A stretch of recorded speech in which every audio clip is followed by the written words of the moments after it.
E a gente consegue fazer um gancho bem legal, né? Como é que você traz inteligência emocional para pessoas que estão vivendo formas totalmente diferentes de ver a vida e ver o mundo e ver o outro?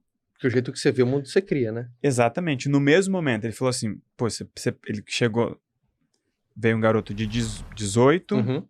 25, chegou, você falou que realmente são formas completamente diferentes de ver o mundo, obviamente cada um tá certo do seu ponto de vista, e aí você tem o confronto, você tem o embate, e aí tem alguém tentando fazer essas pessoas desenvolverem e evoluírem, e aí vem a pergunta, será que isso realmente é possível ou a gente precisa chegar nos 60, porque o tiozinho de 60 lá tá olhando e fala assim, Eita! O que que inteligência saudade de ter essa inteligência idade. emocional pra você, quando fala assim de bate-pronto. O que vem? Você sempre se interessou, enfim, aquela pergunta, pô, o que é mais forte no músico? O corpo ou a cabeça?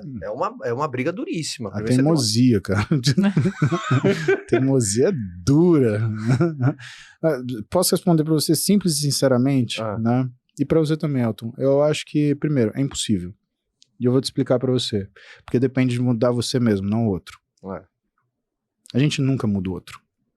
A gente se muda. Quem quer se mudar? Quem quer olhar pra dentro de si e falar assim, tenho que agir diferente? Eu vou te falar que eu só descobri isso quando eu me tornei pai. É verdade. Porque o Paulo, sem filhos, ele não podia continuar existindo se ele quisesse criar bem os filhos dele. Eu aprendi muito disso com a Roberta. Eu observava ela, eu escutava a minha mulher falar e eu percebi, não dá pra ser a mesma pessoa. Agora, um filho te motiva isso. Um vizinho motiva? Um colega de trabalho motiva? A outra pessoa que tá do outro lado do celular, com uma opinião política diferente da sua, motiva isso? Pelo contrário. Se o cara te agride, você quer devolver a agressão. E aí vem todo aquele papo da virtude, né? Que você só dá o que você tem, mas às vezes dá vontade de dar um soco na cara, assim, né? Porque você tem mão também pra isso, mas, sabe, é virtualmente impossível porque você teria que todas as pessoas mudassem a si mesmas. E a gente é fruto de uma série de informações conflitantes. Você tem religião? Não. Mas você é ateu ou agnóstico? Eu já tive religião, eu não tenho religião nenhuma. Tá. Não sou ateu, mas também não me encaixo muito no agnóstico. Mas para ficar dentro de uma casinha, no agnóstico. O que a gente tem de cultura judaico-cristã, por exemplo? Você tem o Sermão da Montanha. Então, Jesus Cristo parou e falou assim, faça o bem, que parece um ótimo conselho. Agora, o bem para mim é o mesmo bem para você? O bem para mim é o mesmo bem para Fabi, é o mesmo bem para Caio? Você vai sentar no meu consultório, eu vou te dar uma dieta de fisiculturista, um treino de fisiculturista. Você nunca treinou na sua vida. Eu vou fazer isso com um moleque de 14 anos, com um homem de 70, com uma mulher de 35 que acabou de parir. Sabe? Quando você começa a olhar essas coisas, você começa a perceber que mesmo a sabedoria, ela precisa ser revista. Porque se a sabedoria ela não gerar o que é uma constante vigilância sobre si mesma, não é sabedoria, é ditadura. Quando você olha, então, o que é o processo de pensamento humano, você vai lá, anda uns 1000 anos, e você chega em Confúcio, por exemplo.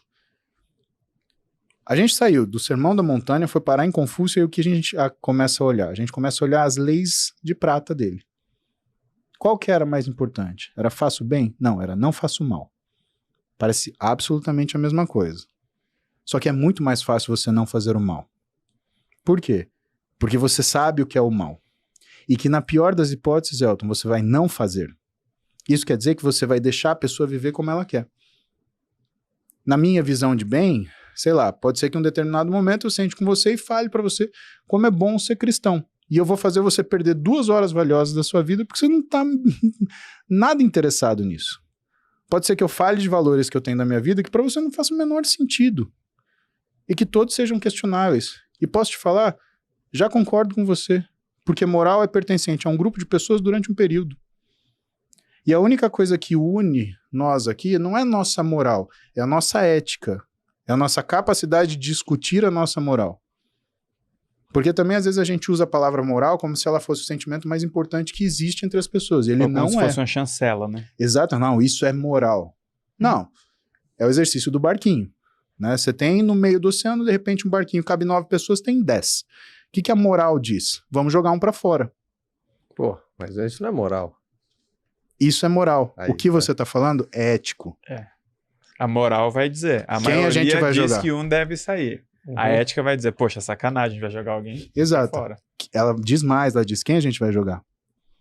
É o velhinho que já viveu a vida, é a criança que não viveu nada e não sabe o que tá perdendo, é o sujeito doente que provavelmente vai morrer antes de chegar no porto, Ou é o a que não tá pessoa... O cara que mais fez participando da coisa discussão. errada. É o contexto influencia o que é ético e o que é moral, né? Exatamente. Então, É juntando tudo. Você pega isso no meio de 5 gerações vivendo E 7 percepções bilhões de pessoas. Uma percepção Exatamente. completamente diferente de mundo. a gente vive numa situação caótica, por quê? Porque nós nunca tivemos contato com isso. E o mundo digital trouxe isso. Você colocou as pessoas em contato com as outras. É verdade. Ué, tem gente que no meu Instagram, quando vê alguma foto minha de atleta, fala assim, nossa, mas eu acho isso horrível, né? Ok. Não E aí dá pra seja. juntar as coisas, porque o E tem sujeito gente chegou que- no Instagram através do acesso e tá querendo impor a ele, ou a mim, ou a você, aquilo que ele tá vendo, a moral dele e a ética dele. Exatamente. Ou ele Juntou. acha que aquela foto quer impor a ele o que ele tem que viver. E ele se sente ofendido. Questiona Então, a moral dele, a ética dele. a gente tá num caldeirão borbulhante onde as pessoas, elas descobriram que elas são diferentes. Algumas querem que as outras mudem. As outras aceitam quem as outras são. Outras aceitam a mudança. E isso vai demorar um tempo para se equilibrar. A grande, entre aspas, crise que o digital trouxe é colocar todo mundo em contato de uma vez só. Imagina que a gente tem no mesmo estádio Palmeiras, Corinthians, Santos, Flamengo, Vasco, diabo a 4. Só que a arquibancada não é separada. Tudo E junto. de repente alguém liga a luz e você vê quem tá do seu lado. E aí?